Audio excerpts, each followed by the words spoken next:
Hey everyone, welcome back. Let's do it. All right, so we're talking Symphonicity today. Symphonicity, yeah. You know, the Symphony Orchestra of Virginia Beach, but Snappier name. way snappier, right? Like less stuffy, more approachable. And they're really living up to that vibe, especially with, well, everything we're about to dig into. Definitely. This isn't your grandmother's symphony. Unless your grandmother is like really cool and on top of the latest ticket deals. You know, sometimes it feels kind of like this mysterious world, but then they're offering these crazy affordable tickets and you're like, wait a minute, what's going on? $26 for a lower level seat. Wow. $38 for the mezzanine. That's incredible. I mean, that's like a movie ticket these days. Seriously. And especially for the mezzanine. I mean, that's supposed to be one of the best listening experiences in the whole place. It's like those old movies, you know, like the plush seats, perfect view. Exactly. And I think it really speaks to their mission as an organization. Yeah. You know, they're trying to make these concerts accessible to everybody. It's true. It's all about getting new people excited about the symphony. I mean, lower those prices. That'll get people's attention. It makes it a lot less intimidating if you're on the fence about going. Exactly. And let's be honest, their old pricing structure, kind of confusing. Oh, yeah. Definitely. This new system is so much easier to understand. Oh, yeah. Absolutely. Let's talk about their website. Because even their website got a makeover, right? Brand new website, which, by the way, very user-friendly. I was impressed. They've got all the sections you'd expect, like... tickets and subscriptions, obviously. Naturally.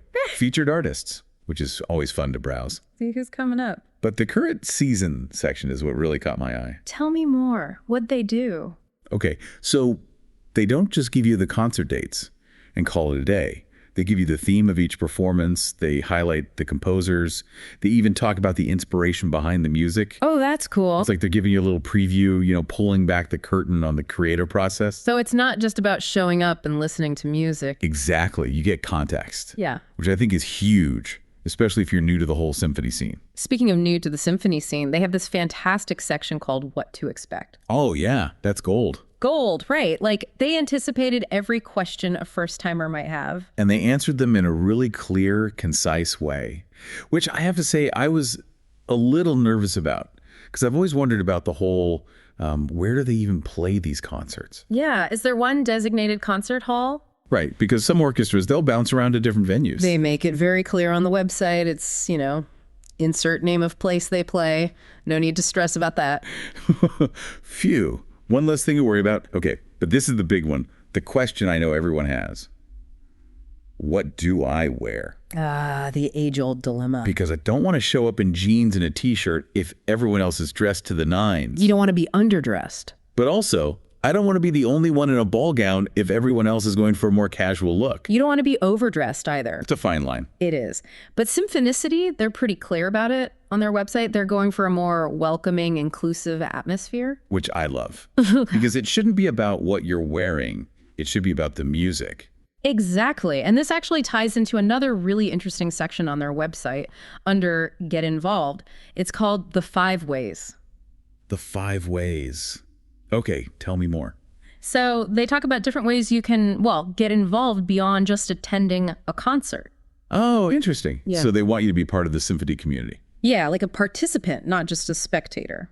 I like that. It goes back to that whole approachable vibe we were talking about. Definitely. They want to break down those barriers. Oh, and speaking of barriers, did you see where they answered the clapping question? Yes. The eternal debate. Can you clap between movements or not? Because that's another one of those things that keeps people away. Right. Like they're afraid of doing the wrong thing, looking silly. Symphonicity says clap away. Which is great news for those of us who sometimes get a little enthusiastic about our classical music. I'm a clapper. I can't help it. Me too. Yeah. Especially if it's a particularly moving piece. Okay, so we've got affordable tickets, a welcoming atmosphere, a website that tells you everything you need to know. Don't forget the detailed concert descriptions. Right, like you know what you're getting into musically. It's not just a mystery grab bag of classical music. And then there's this little tidbit that caught my eye. Hit me. On the What to Expect page, they also mention other nearby attractions. Ooh, like what? Restaurants, art galleries, that kind of thing. It's almost like they're encouraging you to make a whole evening of it.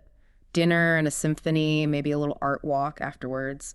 That's really interesting because it suggests a different kind of experience, right? It's not just about the concert. It's about immersing yourself in the arts and culture scene. And maybe even the local community, supporting local businesses. I wonder if that's part of their strategy. to attract a new kind of symphony goer. Someone who might not have considered it before, but now they're thinking, hey, that actually sounds like a fun night out. It's definitely food for thought. It is. Well, there you have it, folks. Symphonicity is doing things differently. From the ticket prices to the overall vibe, they're making classical music more accessible and more appealing to a wider audience. They're really trying to change the game. They really are. So if any of this piqued your interest, and I have a feeling it did, head over to their website, check out the current season, maybe even snag some tickets while they're still at those amazing prices. And who knows, maybe we'll see you at a performance. That's right.